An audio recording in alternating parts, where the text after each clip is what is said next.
आज बात करते हैं क्रिकेट की एक ऐसे फनकार की, एक ऐसे गेंदबाज की जिसका हुनर आज दुनिया मानती है। जी हाँ, हम बात कर रहे हैं मोहम्मद शमी की, जिन्हें यूं ही सीम का सुल्तान नहीं कहा जाता। 7 विकेट, सिर्फ 57 रन देकर। ये महज आंकड़े नहीं हैं, ये वो नंबर हैं जिसने 2023 वनडे वर्ल्ड कप के सेमीफाइनल में इतिहास रच दिया था। सोचिए, वर्ल्ड कप जैसे बड़े मंच पर किसी भी भारतीय गेंदबाज का ये अब तक का सबसे बेहतरीन प्रदर्शन है। ये आंकड़े उस पूरे टूर्नामेंट में शमी की जबरदस्त मेहनत, उनकी सटीक लाइन लेंथ और कभी न हार मानने वाले जज्बे का नतीजा थे।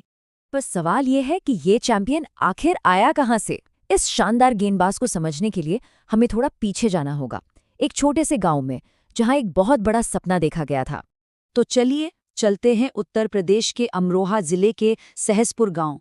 3 सितंबर 1990 को यहीं से मोहम्मद शमी के सफर की शुरुआत हुई थी। और देखिए, इस कहानी की सबसे दिलचस्प बात यह है कि इसकी जड़ें एक पिता के अधूरे सपने में है। तौसीफ अली, जो खुद एक तेज गेंदबाज बनना चाहते थे, मौकों की कमी के चलते बन नहीं पाए।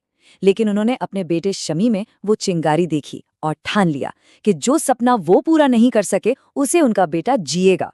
लेकिन एक छोटे से गांव से निकलकर टीम इंडिया तक पहुंचना, ये सफर बिल्कुल आसान नहीं था। ये तो कांटों भरा एक रास्ता था, जिसमें चुनौतियां भी थीं और नाकामयाबी भी। यहाँ उनके संघर्ष की एक झलक मिलती है। पहले तो उत्तर प्रदेश की अंडर 19 टीम में उन्हें चुना ही नहीं गया। सोचिए कितनी निराशा हुई होगी। लेकिन शमी ने हार नहीं मानी। वो मौकों की तलाश में कोलकाता चले गए, वहां क्लब क्रिकेट में अपना लोहा मनवाया और फिर उनकी किस्मत ने करवट ली जब उन पर नजर पड़ी पूर्व भारतीय कप्तान सौरव गांगुली की। और जब सही लोगों का साथ मिला, सही मार्गदर्शन मिला, तो शमी के अंदर जो टैलेंट था उसे तराशा गया अंतर्राष्ट्रीय मंच पर चमकने के लिए। देखिए, ये समझना बहुत जरूरी है कि उनकी कामयाबी सिर्फ उनकी मेहनत नहीं थी, इसके पीछे कई लोगों का हाथ था। उनके पिता, जो उनके पहले कोच थे, उनके बचपन के कोच बदरुद्दीन सिद्दीकी, देवव्रत दास, जो उन्हें कैलकाटा ले गए, और सौरव गांगुली, जिन्होंने बंगाल टीम में उनकी जगह पक्की करवाई। और फिर आया साल 2013। ये वो साल था जब शमी ने अंतर्राष्ट्रीय क्रिकेट में दस्तक दी। आप देख ही सकते हैं, उन्होंने एक ही साल में ओडीआई और टेस्ट दोनों में डेब्यू किया, और वो भी पाकिस्तान और वेस्टइंडीज जैसी मजबूत टीमों के खिलाफ।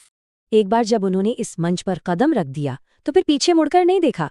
उन्होंने रिकॉर्ड्स तोड़ने का एक ऐसा सिलसिला शुरू किया जो आज भी जारी है। 24, जी हाँ, 2023 वर्ल्ड कप में सिर्फ 7 मैचों में 24 विकेट। ये नंबर खुद बताता है कि उनका दबदबा किस कदर था। ऐसा लग रहा था मानो उनकी हर गेंद विकेट लेने के लिए ही बनी हो। और ये कामयाबी सिर्फ इंटरनेशनल क्रिकेट तक ही नहीं रुकी। दुनिया की सबसे बड़ी T20 लीग IPL में भी उन्होंने अपना जलवा दिखाया।